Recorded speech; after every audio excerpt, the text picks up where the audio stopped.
and looks like it's on its last legs and doesn't have much tread left, they will not reimburse you for that tire. Getaround denied the claim. You still had to pay $100 and fix the car. So it was like adding insult to injury. Hello and welcome back to Car Rental University. I am your host, Alex Withrow. Today we're going to talk about when should you file a claim with Getaround and when should you not file a claim with Getaround. There is a specific nuance I want to point out to you. Before I get into that, click below, grab the 5 things you must do before starting a car rental business. That also comes with the Car Share Growth Guide. It gives you a city by city breakdown of which car share platform is strongest in your area. Lots of great information in there. Check it out. This is kind of a question that a lot of Getaround hosts struggle with, and it's when do I file a claim and when do I not file a claim? Let me give you kind of a little history of where Getaround has been with this. They've kind of evolved on this topic over the years. I was in Getaround's pilot program back in 2020 up in North Jersey, so I've seen how claims were back in those days. I've seen how claims are as of like 2 years ago, and I've seen how claims are now. So I want to kind of give you a little kind of comparison and understand where they've come from on this topic and where they are landing now. So in the old days, around 2020 or even a little earlier, Getaround was very lenient on claims, and they were,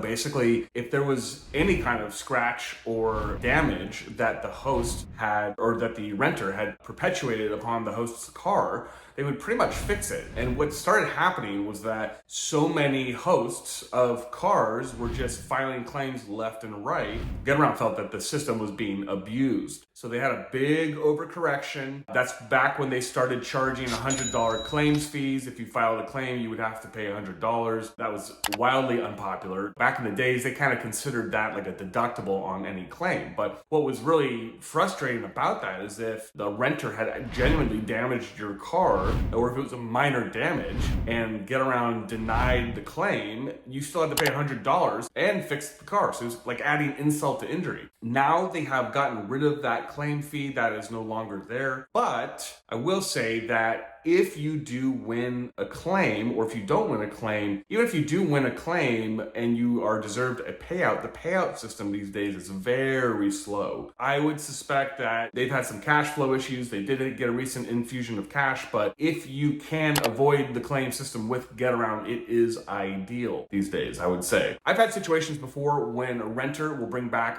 a car with a flat tire. In that scenario, what you need to do is stick a penny into the tire tread and assess for yourself, is this tire worn? Is this like tire on its last legs, or is this a relatively new tire? If it's a relatively new tire and there's still tread that's kind of coming up on the penny, because the claim system is going to ask you that. They're going to say, hey, take a picture of a penny in the tread. We want to see where that tire is in relation to the penny. If there's still tread on that tire, they will reimburse you for a new tire. If that tire is very worn down and looks like it's on its last legs and doesn't have much tread left, they will not reimburse you for that tire. They would consider that kind of like a wear and tear type situation. You have to understand in general with car sharing, there's going to be nicks and scratches on your car when you rent out your car. Especially with Getaround, I would kind of go into this, if you're new to this, with the mentality that I'm going to have situations where someone's going to leave little nicks and cuts on the car. If somebody breaks a windshield wiper or something like that, that's like $40 to go replace at AutoZone. I wouldn't file a claim over that, right? If there's like a little scratch on the windshield, typically when it comes to nicks and cuts and scratches with Getaround, if it's under 5 inches, the scratch, they probably will not cover it. If it is over 5 inches, they probably will cover it in terms of scratches, dents, anything like that. If it's a dent, I would say less than 2 inches on a dent, they probably won't cover that. If it's a dent that's more than 2 inches in width, they probably will cover that. So that's kind of how I would play that situation. Obviously, any big stuff that happens, if they get in an accident, if they hit something, the big stuff they're very good about, they'll get that resolved if it needs to go to a shop. My only issue about that right now is that the payouts for the big stuff is just taking a long time. And if your shop needs a supplemental expense in terms of getting more money to finish the job on the car, you're gonna need to to make sure the shop stays in touch with Getaround to kind of stay on them about that. Don't let the shop, forget about that, because sometimes if the shop or Getaround doesn't hear from the shop for like 2 or 3 months at a time, they'll just deny the payout, right? That's generally how I would handle Getaround with regards to claims. Like I said, smaller stuff, you're just gonna have to eat that. I would say in general, if you're putting a car on this platform, that if it's your car and you would be really upset about getting a 2-inch scratch or a 2-inch dent on the car,